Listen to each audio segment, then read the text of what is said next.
On this 6th episode of the Benson family car bombing case, we're uncovering some huge financial bombshells that have the potential to bust this case wide open for investigators. Carl Lynn Benson Kendall gave her statement to police in last week's episode and told investigators that her mother was about to make drastic changes to the financial landscape for certain members of the Benson clan. What could inspire such drastic changes, and who would they impact? Could those changes amount to motive for murder? Join us now as we dig deeper into the Benson family car bombing on Crime to Burn. Welcome to Crime to Burn, where we explore the dark city landscape where true crime intersects with arson and criminal negligence. Join us as we sift through the ashes and bring you the story of what really happened.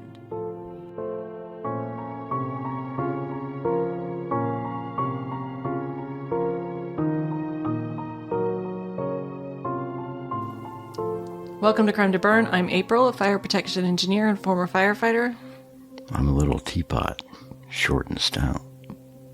So, newsflash, and this is old news to you guys by now, because surely you already follow us on Instagram and Facebook and Twitter, or X, whatever we call that thing now. But we have a YouTube channel now, so you can listen to all of the new Crime to Burn episodes on YouTube. And there's a little problem. I posted a couple shorts of our Maine Coon cat, Zulu, who's also my research assistant. And she's gotten well over 800 views at the time of recording this episode. And our first episode has significantly fewer views than that. And she's becoming just absolutely full of herself. So we're going to need y'all to up our views, or we're never going to hear the end of it from our cat. If you would like to reach out to us, you can find us on Instagram, X, and Facebook. I try to post daily, and so please go and check those out. As always, you can send us an email at crimetoburn@gmail.com. And if you reach out to us on social media or via email, you're getting me. We don't have a marketing team, so if you want to be our friend, that's where you can find us. Lastly, please be sure to subscribe or follow the show wherever you listen. Please consider subscribing to our YouTube channel also, and if you give us a 5-star review, we'll be your best friend. She'll be your best friend. I'll be your best friend. Don't bother me. Anyway, after 5 episodes of this case, I think we can all recall that Margaret and her son Scott were killed when a pipe bomb exploded in their Chevrolet Suburban as they were getting ready to leave Margaret Benson's house. Carl Lynn Benson was also in the car when the first of 2 pipe bombs exploded, but miraculously survived the first explosion and escaped the car before the second bomb went off. Stephen Benson was the only Benson not in the car when it exploded, as he had been returning to the house to retrieve a tape measure, according to his statement to police. Police believed they had a very strong suspect in Stephen, as he was the last one to drive the Suburban. He would have been the sole beneficiary of Margaret's estate if Carol Lynn had also been killed along with her mother and brother, and he'd admitted during the funerals for his mother and brother that he'd built pipe bombs as a kid. So once police were finally able to get a full interview and official statement from Carol Lynn, they were very interested to hear her take on the financial picture of the Benson family and on financial changes that she said were about to happen. However, police needed family attorney Wayne Kerr to corroborate Carol Lynn's statements. However, Kerr had claimed attorney-client privilege, stating that he was the attorney for every single member of the Benson family, and therefore all of the information he had and all of the statements that everyone had made to him were protected under attorney-client privilege. However, on September 3rd, nearly 2 months after the bombing, a judge finally ruled that attorney-client privilege expired for both Margaret and Scott Benson upon their deaths, and that Kerr would have to answer questions about Margaret's finances. The only conversations he could maintain as privileged would be those that he had had with Stephen Benson under an expectation of privacy. But what were police trying to confirm exactly? Carol Lynn Benson Kendall had told police in her statement during her multi-day interview with investigators that her brother had been embezzling money from their mother and had embezzled somewhere close to $2.5 million. And Mrs. Benson was on to his misappropriation of funds.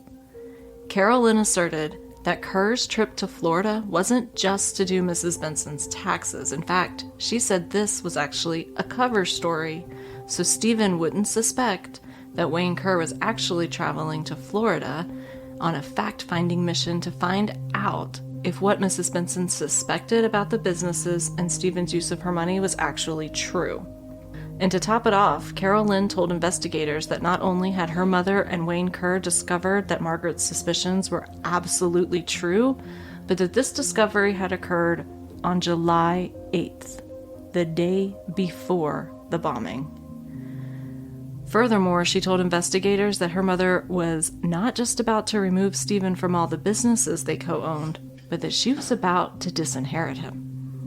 So what exactly had Margaret Benson suspected, and what had she and Kerr allegedly uncovered just hours before Mrs. Benson was brutally murdered? Remember that trip that Margaret and Scott had taken to Europe for Scott's tennis career? During that trip, Margaret had left 3 blank checks for Stephen to use for the business for things like payroll and necessary operating expenses. Well, when those checks cleared the bank, Margaret Benson had been surprised because the amounts Stephen told her they'd been written for didn't match the amounts that cleared the bank. Stephen had reportedly written the checks for significantly larger sums than he told his mother. This apparently prompted Margaret to have some suspicions about whether Stephen was maybe being dishonest about other previous business expenses. After all, why would he be dragging his feet so long and so hard about cleaning up the books for Wayne to be able to do her taxes? And as Wayne had been trying to resolve the discrepancies between what was in the books and what had actually cleared the bank, there had been more evidence that Stephen had possibly been embezzling money from his own mother. But for what? Well, 2 things had occurred recently. Remember that Stephen's security business was named Meridian Security?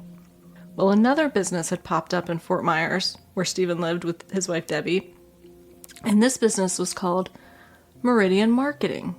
Coincidence, right? Yeah. No. The concerning thing to Margaret and Wayne was that one of those checks Stephen had used while his mother was traveling was written to Meridian Marketing, and Margaret suspected that Stephen had been using her money to open another business without her permission. Stephen didn't exactly have the best track record as an entrepreneur, and the security business that she had opened with him was still in the red and not turning a profit, so it's understandable how finding out that Stephen may have opened another business with a similar name might be concerning to Mrs. Benson. So the one Meridian company wrote a check to the other Meridian company? Essentially, yes. Okay. The second thing that occurred was Stephen and Debbie bought a new house. Now, Margaret knew about the home purchase. It wasn't a secret. But she had asked Stephen where he had gotten the down payment for this house when she'd first learned that he bought it. Stephen told her that he'd sold his Datsun 280Z to make the down payment. So Wayne and Margaret had gone to the Meridian security offices on July 8th to go over the books with Stephen, and when they arrived, Stephen was like, "Oh, I can't stay and help. I got this meeting I gotta run off to." So he left them with the books. However, they quickly realized that he had not cleaned them up as promised, and so sitting there in the office without Stephen there to untangle the mysteries for them would be fruitless. So they got into Margaret's Porsche and drove over to the address that they had for this Meridian Marketing Company that they had suspected Stephen had opened with Margaret's money. Now remember Steve Hawkins? He was the guy that brought Debbie to the house after the bombing. That's not the guy in the wheelchair. No, still not the guy in the wheelchair. Well, he was there working at Meridian Marketing, and he received a phone call from Stephen instructing him urgently to take the brand new IBM computer that he had just purchased for the office and go hide it in the trunk of his car, because Stephen told him that his mom and the lawyer were on the way over there. Hawkins wanted nothing to do with Stephen's subterfuge, and he was annoyed at being asked to do this, but he did comply. Now, this wasn't a 2024 computer, this was a 1985 computer. It had a monitor the size of a microwave, it would have had like 900 cords and cables, it would have had the big, huge computer unit that weighed as much as several cinder blocks, and a separate printer. Anyway, it would have been no easy task to move the entire computer to one's car. But Stephen insisted that Hawkins do this for him. So Hawkins rushed to do it because he'd been told Margaret and Wayne Kerr could possibly be there at any moment. And he did actually manage to stash the computer in the car before they arrived. So Wayne Kerr and Margaret Benson pull up to an office park, and there's a huge Meridian marketing sign. And they go inside an office and find Stephen Hawkins. They tell Hawkins who they are and that they're here to see the new office space. So Hawkins mistakenly thinks that, oh, they know about the new office space, and I don't have to hide from them the fact that we have a new office space. And so he says, sure, let me get the keys. This is a surprising turn of events for Margaret and Kerr, who thought they were standing now at this moment in the new office space. But no, Hawkins leads them across the parking lot from the smallish office that they had walked into a huge office that's under construction. And he shows them, this is where the new conference room is, and these are the offices, and here's our planned reception area. And this office, it's massive, especially for a company that's brand new and has apparently one employee. Margaret is horrified, but she hides it in front of Hawkins. But now she has proof that Stephen is lying to her about money, and that Stephen is using her money without her permission. Money that she believed was going into the security business.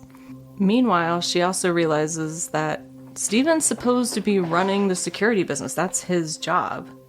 But he's obviously been off on the side doing these other things to get this other business started. And remember, the security business has not yet turned a profit.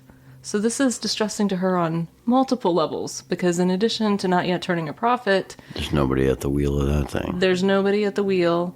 There's now this new business that he's pouring tons of money in. And if you recall, Stephen's usual entrepreneurial MO is to dump insane amounts of money into a business, get all the latest technology, and then never see any return for the money that's invested.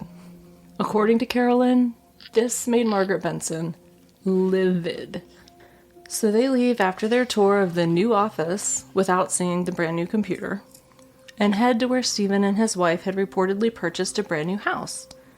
Now, Stephen has told her that he had made the down payment on the house by selling his car, and she is expecting to see a modest little home, but what they pull up in front of is not modest. And more disturbing is in the driveway is Stephen's car that he had said he sold. Margaret was staring at what she perceived was a huge house with a pool and tennis courts and a lot that dwarfed the lot her own house sat on. She thought there was no way Stephen had been anywhere close to truthful about the financial outlay that he had made for this house. Margaret was sure that Stephen had used her money to buy the house, and since his only income was from Margaret through their business, she was confident that he intended for her to continue to pay for it as well. So they go back to the Meridian security office when Stephen is supposed to be returning from his meeting, and when they meet him there, they don't say anything about Meridian marketing or about the house, but Stephen absolutely knew they'd been there, and he must have been absolutely soiling his pants. So Margaret and Wayne tell him that they're going to have to work late in order to untangle all of the accounting records, and this is when Stephen's like, oh, I can't do that, I've got dinner plans tonight. So this is when he suggests that he'll come over in the morning with the books, and they can go through them together then. Now, according to witnesses, there's no heated confrontation at this point. Instead, Margaret does ask Stephen if he really did sell his Datsun. And again, he says, yes, I sold it. And she said, well, I just drove by your house and there's a Datsun in the driveway. And Stephen's like, oh, that Datsun? That's a different one. That one belongs to a friend. What? You ever watch those cop videos and they check in somebody's car or their pockets or something, and they're like, is this yours? They take something out of their pocket and they're like, no, it's not mine. They're like, are these your pants? And they're like, no. That you're wearing, they're not yours. Yeah, that's sort of what was going on here. This is not the Datsun you're looking for. This is not the Datsun you're looking for. Now remember, this is all according to Carl Lynn. Margaret and Kerr leave, and after they leave, Stephen calls Hawkins again and tells him, hey, you want to come over for dinner tonight at my house? Which he does do, but we'll find out later that he hadn't had plans with Hawkins when he told his mother and Wayne that he already had dinner plans. He made those after the fact.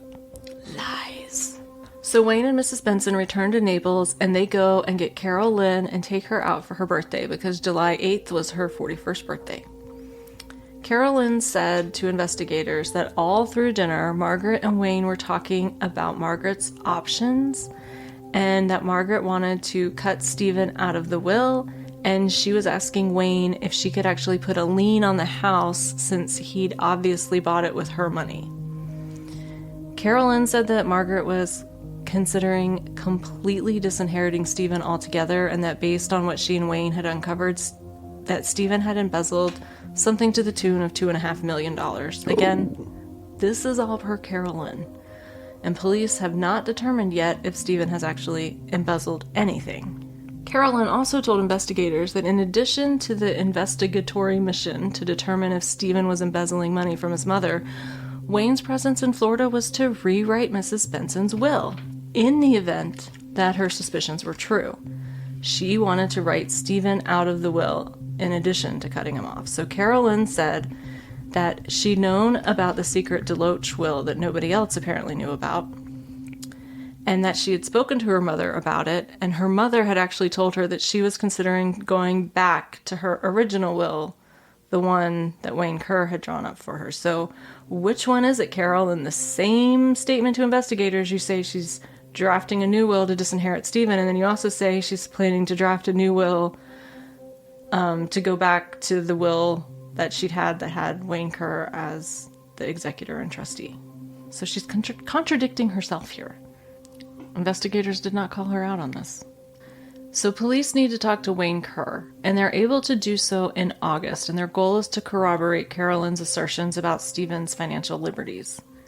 As we stated before, this was a really unproductive discussion, as Wayne claimed attorney-client privilege over just about everything that investigators asked him. However, he did answer a few questions, and he said that he was there to investigate some financial questions, but that it was far too early to draw any conclusions about how true any of Carol Lynn's assertions may have been, because he had still not had a chance to review the books in detail before the explosion. In other words, and I want to make sure this is crystal clear, he did not corroborate Carol Lynn's assertions from her interview, and this is important. Investigators asked if his purpose was to remove Stephen from the businesses that he and Margaret Benson owned, and he claimed privilege instead of answering that question. He instead said that his mission was to analyze business operations. He said that it was too early to draw conclusions, and they had not discussed any action that was to be taken since they had not fully investigated the issues. Also recall that Carol Lynn indicated that Stephen had been insistent that all the Bensons go together to stake out the property, and that this had been all Stephen's idea. She also said that Stephen had been the one to insist that Scott join them, and that he had been upset when Mrs. Benson said she might stay behind to meet with the pool guy.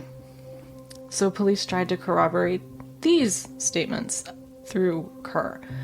And Kerr actually refuted these statements. He said that he did not recall Stephen being especially insistent that everyone go, and he didn't recall that Mrs. Benson had been considering staying back, or recall Stephen's insistence that she absolutely must join them.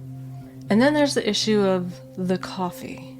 In Carol Lynn's statements to investigators, she said that she didn't even understand why Stephen was so insistent on taking the Suburban to go get coffee, because there was coffee in the kitchen. I thought there wasn't. I thought all they had was... Sanka. Is she calling that coffee? Well, it seems that she's trying to insinuate that Stephen was orchestrating a reason to be alone with the Suburban so he would have time to plant the bombs. However, this statement is just plain false. No one in their right mind would call Sanka coffee. And Wayne Kerr's statement in August confirmed that the only coffee that was in the house was Sanka. Open and shut case. Now I think this was an important point, because what if Mrs. Benson had coffee in the house? How would Stephen have orchestrated being alone with the car long enough to plant the bombs if that was really his philosophy? Would he have just decided he was going to go get donuts? Did he know Mrs. Benson didn't keep coffee in the house? How did he know that Mrs. Benson and Wayne Kerr hadn't swung by the grocery store and picked some up if she normally only kept Sanka? And interestingly, Margaret Benson did drink coffee, not Sanka. She ordered coffee when Stephen said he was going to go get coffee at the convenience store. She wanted some. I don't think anyone that normally drinks real coffee would consider Sanka a decent substitute. Well, I appreciate your effort here, but there's some strange rangers out there, and they'll go back and forth from actual drip coffee to, thankfully that generation's dying off and there's not many left. But even so, how would Stephen have known before he arrived that there was no coffee in the house? Nobody asked this question. Nobody asked, did Margaret normally keep coffee in the house, or did she only have Sanka? I feel like this is important because their whole case hinges on the fact that Stephen orchestrated this opportunity to be alone with the Suburban. What if he was driving the thing all rigged up and didn't know it? But he wasn't there until 7:30 in the morning. He had his work van. The Suburban was Mrs. Benson's car. Well, I'm sure sneaky people can put a bomb in a Suburban at any time. So I'm just saying, what if somebody already put the thing in there, and then, whoops, whoever did put it in there sees him driving off to get coffee, and they're like, oh, I hope it didn't have a pothole. And I'm glad you brought that up. Really? We're going to talk more about that possibility later. So, since the judge has yet to compel Wayne Kerr to answer questions about what Margaret knew and didn't know, this is all that investigators have to go on. And remember, they're trying to draft a statement that they're going to present to a judge to get a judge to sign not just a warrant, but a first-of-its-kind warrant to compel Stephen to allow police to fingerprint him. So let's just recap what they actually have. They have a wildly inconsistent statement from Carol Lynn in which she contradicts herself about what Mrs. Benson was planning to do about her will. And that seems pretty material to the investigators trying to build a case that Stephen killed his mother for his inheritance. We don't know how Stephen knew that he would actually have access to the Suburban to plant the bombs. We know Stephen was gone from the house for a long time, but every witness gave police a different length of time that he was gone, from 30 minutes to over an hour, so none of those statements are consistent. We have confirmation that there was some sort of investigation, and Margaret had asked Wayne to help her with it, but no corroboration from Wayne that it was centered on allegations of Stephen mishandling funds for the businesses. We have no proof that Stephen suspected or even knew what his mother and Wayne were up to, and we have one guy in a previous episode that we talked about that said one time he maybe saw Stephen carrying something that may or may not have been a pipe bomb, and it turns out that there were so many holes in this guy's story related to the time frame that he said that this allegedly happened that had to be completely thrown out because it was completely unreliable. When he said it happened, the Bensons weren't even in Lancaster. So we have conflicting statements from witnesses about Stephen orchestrating the outing and which family members needed to attend, with Carol Lynn saying Stephen orchestrated the entire thing and was super pushy about all of them being together and going together, and Wayne Kerr saying that Stephen recommended the outing, but he didn't recall anything about Stephen being especially persuasive or pushy about who attended. But investigators aren't worried. Because you see, if you cut and paste Carol Lynn's statement together and omit the parts that don't support your theory and then swear to it before a judge, you can get that warrant you need. Wow, ding. And I am not even joking a little bit. Now, the good old days. I highly recommend you read Michael Mushaw's book if you're interested in this, and chapter 11 is specifically where he gets into this in really great detail. But there are some less than ideal stunts that investigators pulled here to get that search warrant. Now, I'm not going to go through every single thing that they did in the warrant that was questionable, but there are some highlights. First, and whether this is an error or an intentional change to Carol Lynn's statement, we don't know. But there's a sentence where she said, Mother had this company that Stephen kind of started. Only in the sworn affidavit for the search warrant, they misquoted her as saying, Mother had this company that Stephen kind of stripped. That's a pretty big material difference. And I really hope that it was an accident, because if not, that's insanely unethical. Now also recall that Carol Lynn went off on some completely irrational tangents. Remember all the accusations she threw at Debbie about trying to poison Stephen? Of course I do. I mean, these things bordered on unhinged and might have given the judge pause to consider the validity of the rest of Carol Lynn's statements. And police realized that, and so they left those parts out completely. And according to Matthew Mushaw, there were instances where, and I am direct quoting from his book here, so we're clear that this is not my accusation, so you can't sue me, quote, questions were yoked with the wrong answers. So he's saying that they took a question that the investigators asked and then got an answer to a different question and put them together to change the flavor to support their assertion. Little editing liberty. So surely that's just an editing oversight, right? No intense sarcasm? Yeah.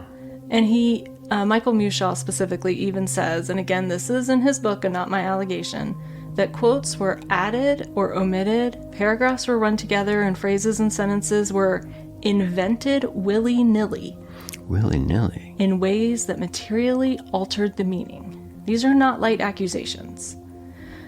One instance Mushaw specifically focuses on is they asked Carol Lynn if her mother had ever expressed any fears about her safety in recent weeks. And in the sworn affidavit submitted to receive the search warrant, they then quote in response to that question that Carol Lynn saying that one time her mom had said, Stephen would surely prefer that I didn't buy it, meaning the house that she was buying, because it would mean more money for him if I were dead. But it leaves out the part where Carol Lynn then immediately responds that she told her mom how ridiculous she was and Stephen would never want her dead. That was just left out. Instead, they went on to say in the next sentence that Carol Lynn said that her mother had once told her that she wouldn't put it past Stephen to do away with her. But they neglected to mention that there was literally a half of the page omitted between those two statements, where she talks about Scott being violent and Debbie's intense hatred as her first thoughts when asked if her mother was afraid of anyone. And then paragraphs later, she finally gets down to Stephen. So she makes it sound like, in the way that it was presented to the judge, her first thought was that Stephen was a danger to her mother, when actually her first thought was Scott, and then Debbie, and then Stephen. Can you imagine ranking your family like that? No. Also, two things to note about this specific section of the sworn affidavit. Carol Lynn talks about the property purchase 3 times in her entire interview with investigators. And all 3 times she talks about it, she talks about Stephen's feelings about the property purchase. And all 3 times, her statement about how Stephen felt about the purpose conflicted each other. But that wasn't in this sworn affidavit. And then when police asked her when her mother had made these statements about fearing Stephen might offer for her money, she told investigators that that conversation had occurred 3 weeks prior to the explosion when she was in Boston and she was on the phone with her mother.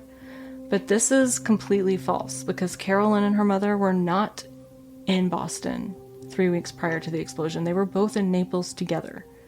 But inconsistencies like this didn't seem to bother the police. They just didn't include that information that might have exposed that Carol Lynn's story might have had some problems with it.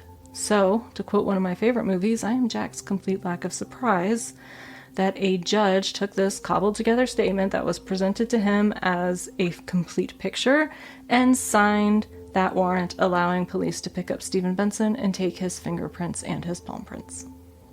Is this just laziness, or is it more nefarious? I feel like if you are being accused of murder, the police have a responsibility to not misrepresent statements from witnesses.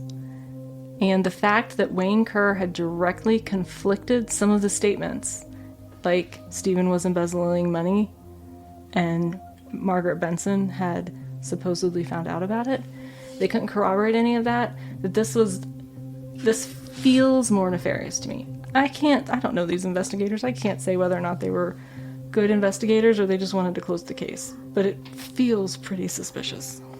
Then we run off on a whole nother rabbit trail trying to establish that motive. Now, at the point where they finally got the warrant to get Stephen's fingerprints, Stephen was under constant and obvious surveillance. They were not trying to be sneaky about this. So there's actually a pretty amusing low-speed car chase as Stephen was heading to his lawyer's office in his own vehicle, and apparently one of his legal team was also driving there. And so the cops are following him, and his lawyer keeps inserting himself between the cops and Stephen's car. And they get all mad about it, and they radio back to headquarters, and their boss tells them, look, if he keeps it up, just pull him over and give him a traffic ticket. Well, I don't know why they didn't pull him over, but they didn't. But when they got to the lawyer's office, there was a pretty heated debate out on the street, a little bit of a yelling match between the lawyers and the cops. And some delusionally optimistic travel agent who has an office in that area sees all these people outside on the street arguing and thinks this is the perfect time to go try and sell everyone a cruise vacation. She was... He didn't have his finger on the pulse. She was quickly disavowed of her delusional optimism and sent away, having sold 0 cruises. Shocking. Now, the person that printed Stephen curiously did not follow the FBI's guidance for obtaining handprints, which would have required them to get the handprints on a barrel-shaped device. They actually printed his palms on a flat surface. Now, Mushaw seemed to imply in his book that this would make a material difference in the prints, so I did what any good armchair detective would do, and I went straight to Reddit. I found a forensics board, and I asked the question, and the general consensus among people who claim on Reddit to be fingerprint and printing experts was that the reason for using a barrel-shaped device would only be to increase the surface area to get a better quality print, but that if you took a flat palm print, it would not exclude a match, especially if the object on which they were comparing the prints to had been made on a flat surface. Yeah, the side of your hand, there's not that much there before it hits that ridge and there's no more print. But to read it in the Mushaw book, he seems to assert that this was a substantial failure. But the forensic scientists on Reddit seem to think that this is really not a relevant issue, and so take from that what you will. However, I think that we all know that someone on Reddit, if they've said something that's absurdly disagreeable, immediately the internet will blow up with people explaining how wrong they are, because the internet abhors someone who other people think might be wrong, and there was none of that on this post. Everyone seemed to largely agree. Oh, dear. Anyway, on Monday, August 19th, Benson's palm print was determined to be a match for the palm print left on the purchase receipts for the pipe and end caps purchased at Hughes Supply.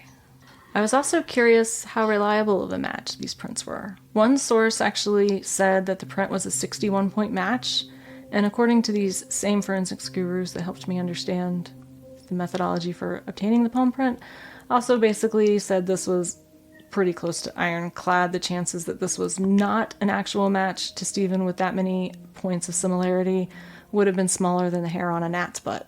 At this point, police began drafting an arrest warrant, and on Wednesday, August 21st, they were granted a warrant to arrest Stephen Benson for the car bombing that killed his mother and brother and severely injured his sister. Now, they still hadn't compelled Kerr to answer questions about Margaret's financial suspicions and about Stephen, and so the handprint was the only physical evidence at this point that they had linking Stephen to the crime. And while purchasing parts that match the bomb parts used is a really strong coincidence, they have not proven that it was actually Stephen that made the bomb, because there's no evidence actually linking Stephen to the bomb, just linking Stephen to some parts that might have been used in the bomb. However, and this is baffling to me, the police made no mention of the palm prints in the arrest warrant. Well, then what was the arrest warrant based on then? I'm glad you asked. Now, there's a possibility that the police were concerned about the legality of the precedent that was set for this warrant compelling Stephen to submit fingerprints, since it was the first of its kind warrant, and so that's why they left it out. But if they had enough to arrest him before the prints came back, then why didn't they just arrest him? Because the first thing happens when you get arrested is what? How should I know? I just thought maybe you watched enough cop shows. Like I've ever been arrested. They fingerprint you. So if they needed his fingerprints and they had enough to arrest him without the fingerprints, why didn't they just arrest him and get his fingerprints? I don't know. Well, I'm still confused, like what the warrant was. Oh, I'm gonna because I thought tell they you. needed the prints to match for that. So regardless of that, the arrest warrant was signed by a judge, and investigators were able to find Benson at his lawyer's office. Curiously, his lawyers had already told investigators that if an arrest were imminent, Stephen would turn himself in, but police wanted the big splashy headlines, so they arrested him without warning. They took the car of investigator Young to arrest him, and Young drove a 1984 Thunderbird, but this wasn't flashy enough for the papers, so journalists took the liberty of upgrading the car to a 1954 classic pink Thunderbird in their coverage. Well, they're doing some editing too, huh? This is just one of many examples of liberties that the press took with this case. When law enforcement and media start editing your story, how do you even get a fair shake? Exactly. Now, police held a big press conference and everyone attaboyed each other. And the decision was made to try the case under Florida law instead of at the federal level. And that's because there was no death penalty at the federal level, and the prosecution wanted Stephen to face the death penalty for what he'd allegedly done. Now, we already know the arrest warrant didn't include the palm prints, so what exactly was it based on? I know you're dying to know. Well, it was based on a sworn statement by investigator Harold Young, who didn't drive a flashy enough car for the press. In that statement, Young swore under oath that Wayne Kerr had been summoned by Margaret Benson to Florida to disinherit Stephen Benson and remove him as an officer in all of the Meridian businesses owned by Mrs. Benson. Note that nowhere at this point has Kerr corroborated any of this information, and he wouldn't be compelled by the court to answer questions about Margaret Benson's business or her intentions until September 3rd, 13 days after the arrest warrant was issued.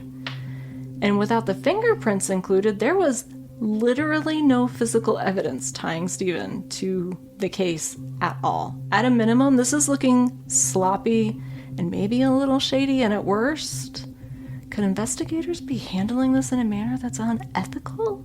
I'll leave that up to you, gentle listener. So, police did finally get Wayne Kerr to talk, and he does corroborate some of Carol Lynn's story with a few caveats. He indicated that Margaret was understandably angry, but that this wasn't unusual for Margaret. One of the kids would go and do something that irked her, usually related to money, and she'd run hot at them and threaten to cut them off, and then she'd calm down and cool off and nothing would ever change. And so Wayne said that he did not think that Margaret was really serious about actually following through with any of the threats that Carol Lynn insisted that they apparently spoke of and plotted about over dinner. Now, to me, this seems reasonable because we've seen Scott get kicked out of expensive tennis camps, move a 14-year-old girl into his condo, apparently blow up the occasional Lotus, get insane speeding tickets, keep a tank of nitrous oxide by his bed, and then reportedly run with a rough crowd, and even earn the nickname Aquaman by driving a truck he didn't even own into a lake and sticking his mom with the bill to fix it. So Scott was really the royal screw of the family, and Mama hadn't cut him off yet. She was buying him a new boat. Carol Lynn had gotten pregnant, gasp, out of wedlock.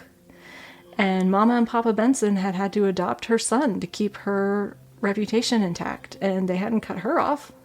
And Stephen had cost his parents tons of money in the failed businesses, lying about attending college after he dropped out, buying an entire hardware store at one point, and they hadn't cut him off before. So to me, Wayne's assertion that it was possible and maybe even probable that Margaret was going to calm down and nothing would have actually happened to Stephen didn't really set off my baloney alarm. Sounded feasible. Yeah. It seems to be her MO to get mad, threaten, and then return to the status quo. In addition, Wayne did not think Carol Lynn's estimate of the amount of money Stephen had embezzled was accurate, and it wasn't.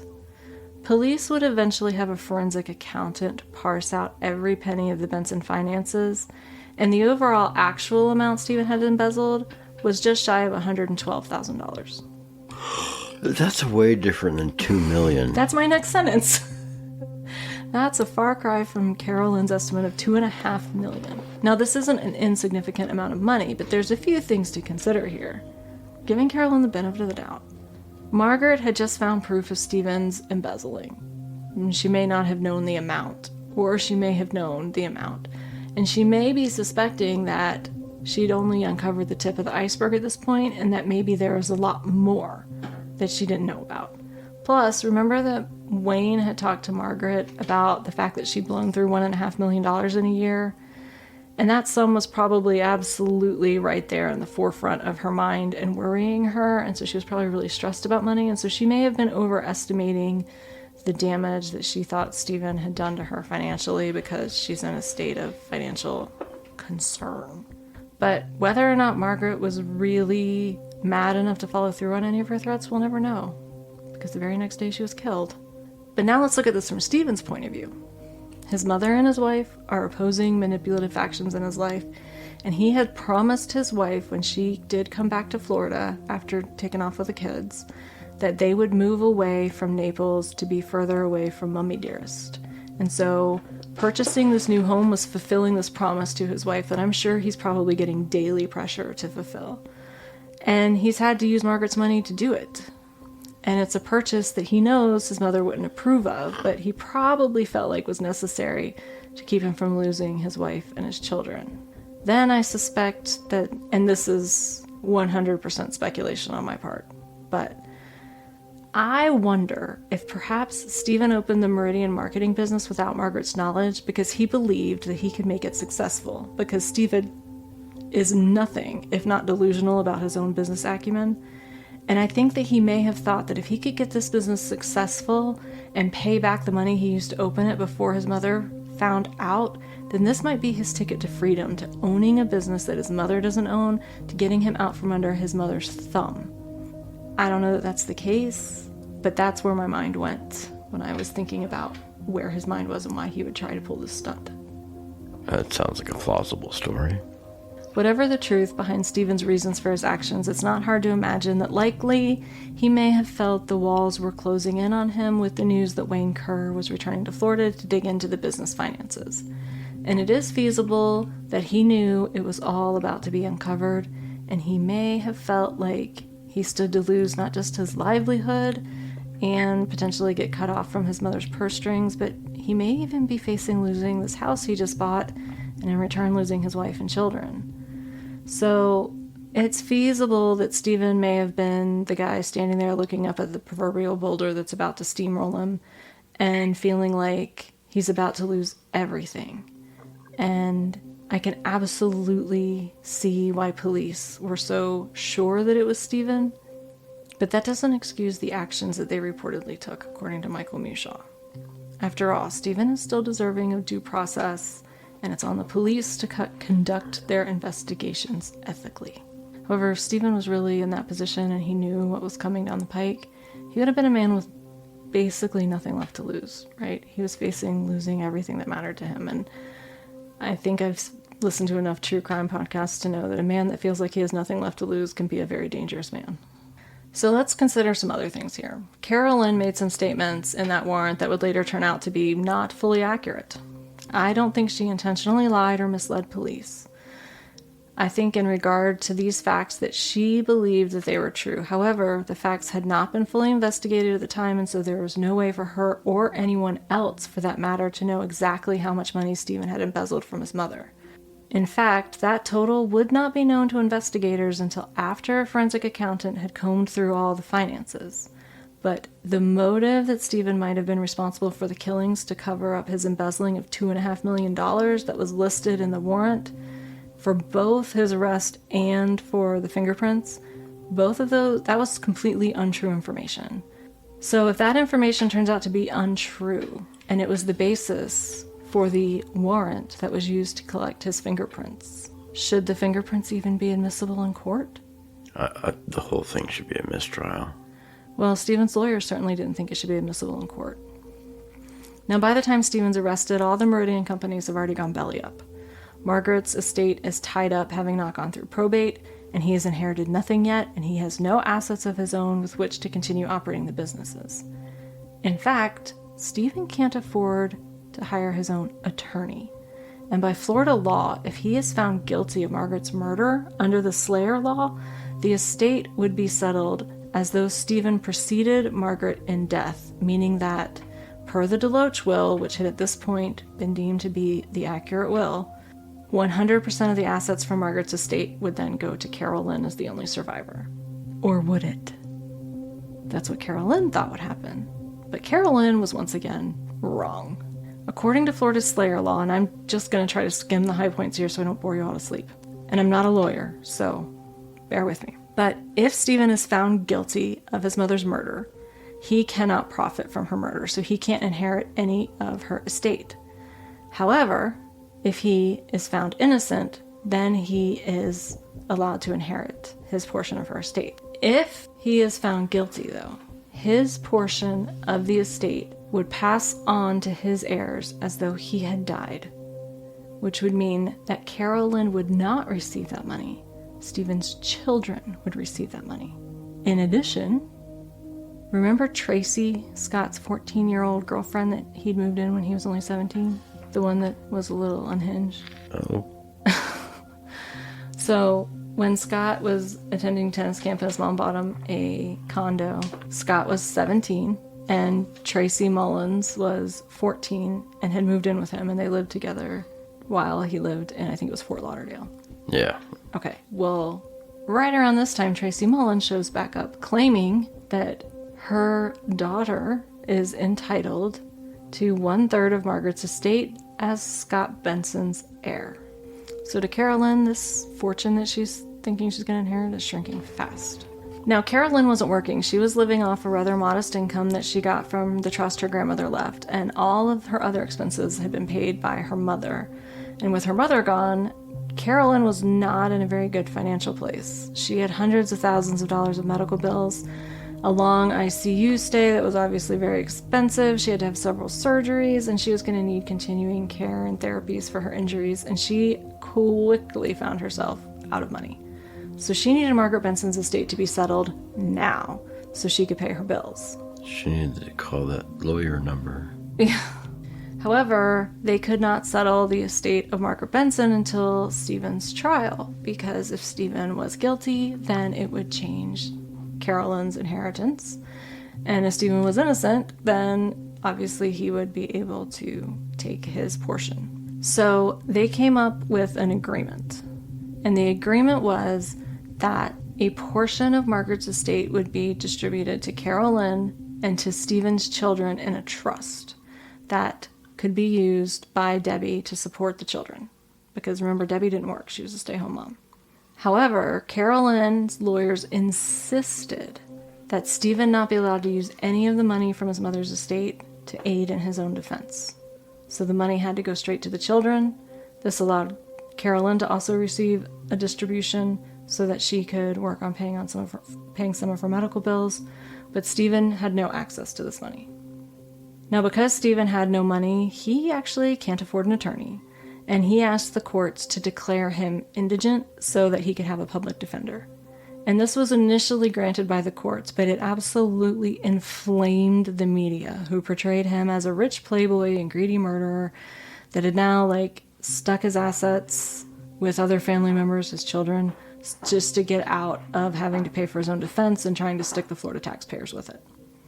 Now, the judge in this case is an elected official, and he realizes that the optics now are looking really bad, and he's got to worry about re-election. So he quickly reverses his decision and decides Stephen's not actually indigent. And so now we have Stephen, who's in jail, can't get a job to pay for his defense, has no money to pay for his lawyers, and the money that's been released from his mother's estate went straight to his children, and he is legally barred from accessing that money. So he has no way to pay for his defense. He has no public defender. It sort of feels maybe like he's being railroaded here. Man. So we have the issue that the warrant to get his fingerprints was based on a sworn statement with false information. He has no money to get a lawyer to have a fair trial. So the lawyer does exactly what any good lawyer would do and appeals to Stephen's grandfather, Harry Hitchcock, and asks Harry Hitchcock to please consider providing the money to fund Stephen's defense. Because even if Stephen's guilty, he has the right to a fair trial. Right. And at this point, he's being treated unfairly. Harry Hitchcock did not respond to this request. Oh. So the trial can't start because there's a lack of ability to pay for a lawyer. And the state's saying they're not going to pay for it, and Stephen can't afford one. So they are going to court over the fact that he needs to be declared indigent so that the state will pay for his legal costs. So this is going to be appealed to a higher court. The problem is that at this point, Carol Lynn needs another disbursement from her mother's estate in order to continue living her life and paying for her medical bills. And so, in a fit of desperation, Carol Lynn and her attorneys come to an agreement that $245,000 from her mother's estate can be released to Carol Lynn, and $245,000 can be released to Stephen's children. And of that $245,000, $105,000 can be used to pay for Stephen's defense fund. And the reason she did this was because the trial, Stephen's murder trial, could not start until after they had solved this how is he going to pay for his defense issue. And so it was really like an expediency thing, because the faster they get him tried and, in her mind, convicted, the faster she can collect on her portion of her mother's full estate. But as long as we're going to talk about finances, if Stephen couldn't pay for his own defense, where had he supposedly put that $2.5 million that Carol Lynn claimed he'd embezzled? Surely he could use some of it to defend himself. Well, as it turns out, like we said, that information, the information that both the warrant for his arrest and his fingerprints warrant was based on, it was not true. Stephen had been diverting funds from his mother into Meridian marketing and some funds for his personal use, but we're almost done, but we're going to do a quick review of these indiscretions to see exactly how much he had actually misappropriated. So one of the 3 checks his mother had left for business operating expenses while she was in Europe had been written for $50,000 and deposited in the Meridian security account. However, in the checkbook ledger, Stephen indicated that he'd actually written the check for $3,000.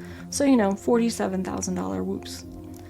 Then he wrote himself a check for $23,000, which he used to purchase a cashier's check that he used for the down payment on his home. So he was absolutely guilty of lying about using his mother's money to make the down payment on his house. Another check was written out of the Meridian security account for $5,300 to Stephen directly, but the check was entered into the ledger as a $50 check to Radio Shack. And there was an instance where Stephen purchased a vehicle for the business and Mrs. Benson had written a check to cover the cost, and instead Stephen had put that check into his own account and not actually paid the full cost of the vehicle. But that had happened earlier in the year, and Margaret had actually been making payments for the van that he had purchased, so it seems like she was already aware of this, and perhaps maybe that was actually a personal loan to Stephen and maybe wasn't intended to cover the cost of the van. So take with that what you will. And it was found that Stephen had diverted $26,600 to Meridian marketing without his mother knowing over a 14-month period. And during that same 14 months, he'd also funneled $85,600 in change into his own account for personal use. And that's not small change, but when you add up all the misappropriations, it came out to just a little over $112,000. Nowhere near the $2.5 million alleged by Carol Lynn, and nowhere near the amount that was used to compel a judge to sign the warrant for his fingerprints or his arrest warrant. So all that said, one might suggest, and believe me, the defense suggested it hard, that the prints should not be admissible in court. The warrant was obtained with false information that had not been corroborated, and without the prints, there would be zero evidence to tie Stephen Benson to the purchase of the materials that police believe he used to make the bomb. And that makes this entire case completely circumstantial, maybe even opens the door for some serious reasonable doubt.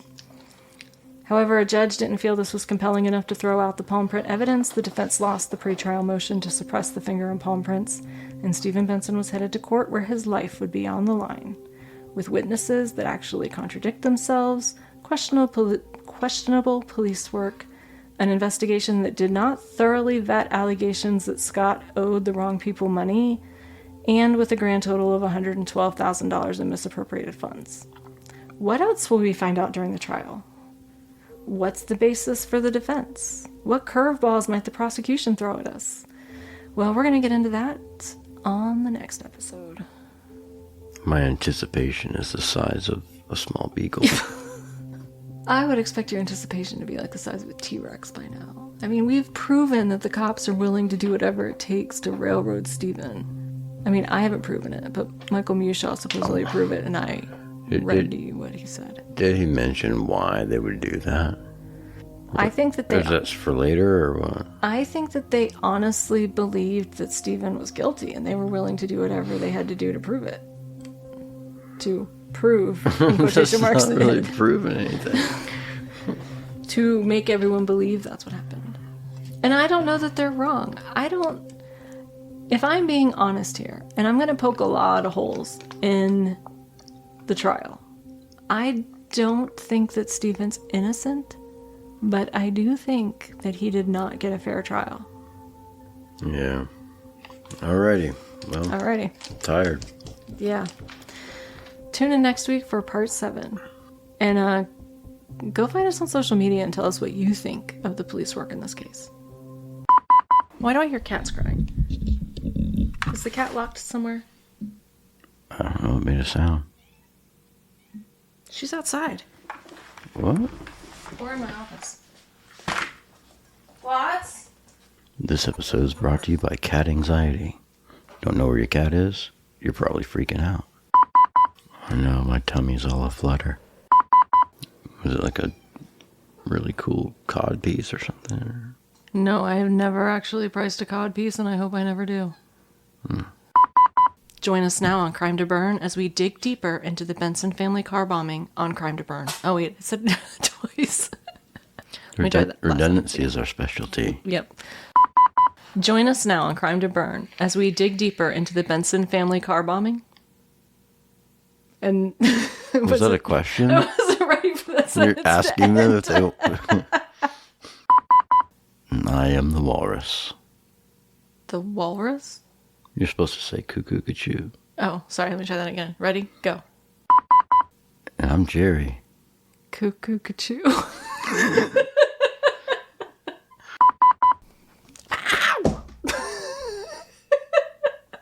I just took a cat to the... You did take a whole screen. cat to your body just now. I did. Claws and everything. Had just recently began to suspect this. And the dog had just recently returned from gallivanting. Requires somebody with thumbs to open the door. Do you think you might have encephalitis? I have a particular set of skills. I can forget all relevant facts. Excellent. That's going to be helpful. And then, yeah, sound like I'm totally surprised when I hear the recap. You know, I'm kind of a hillbilly, so I could be wrong. We're in the breeze, man. Sorry, I burped. Very classy. I am classy. Okay. I like the way you work your eyebrows. Oh, yeah. Computer. So it had a monitor probably the size of a small beagle. What? The hell? You said a monitor the size of a small beagle? I don't know. That's your simile. Okay, wait, let me think of something When it comes to computer monitors, I like a Labrador-sized monitor. If you want something that fits in your pocket, maybe a teacup poodle-sized monitor. Okay.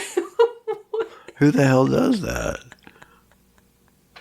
Alright, help me come up with a better comparison for computer monitor size.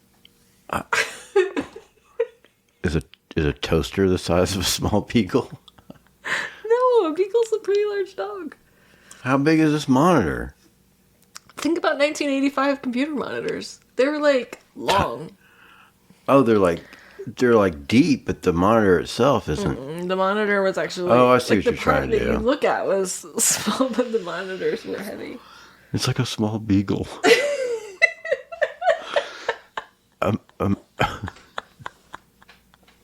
This is why you Imagine the size of a raccoon. It's raccoon sized. Okay, help me think of. Alright. Okay, what's a better comparison? That's not an animal, maybe. I don't know. I'm really liking beagle now. Now I can't think of anything more appropriate. It's like, what else is the size of a small beagle?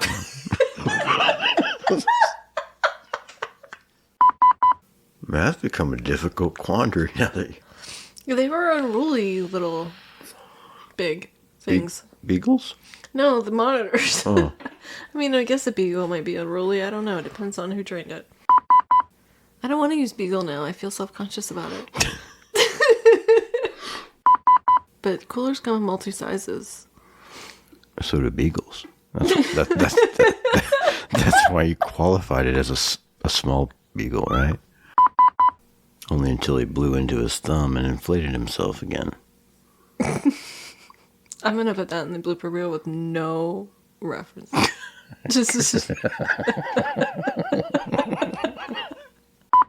Technology's failed us in terms of printers, I think. I don't know if that's not true. I got a little bitty printer over there, and one of those old dot matrix printers or whatever was the size of a small beagle.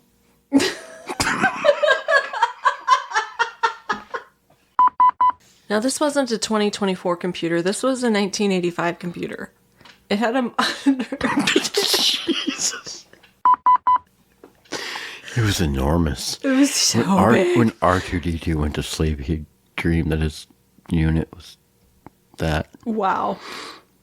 I'm not going to touch that one.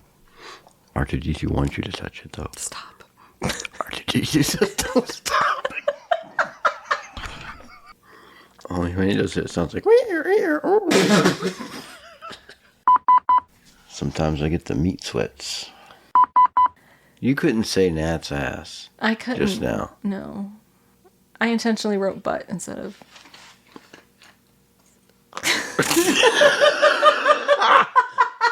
You should really just mouth that without making sounds. I'm trying to have a cleaner mouth. You felt the shame since you said... What was it? He was banging. Nailing and banging, yeah. Since all the nailing and banging, You made me feel guilty. you changed your ways and repented. I changed my ways. Hallelujah. And post pics of your beagles. Yes, I definitely want to see your beagle. Oh. That sounds kind of weird. I don't want to see pictures. This is why I shouldn't be allowed to have a microphone. My beagle's really happy to see you. All right, well, let's go release the hounds. Please don't send me inappropriate pictures, please. I will block you. This could be our best episode yet.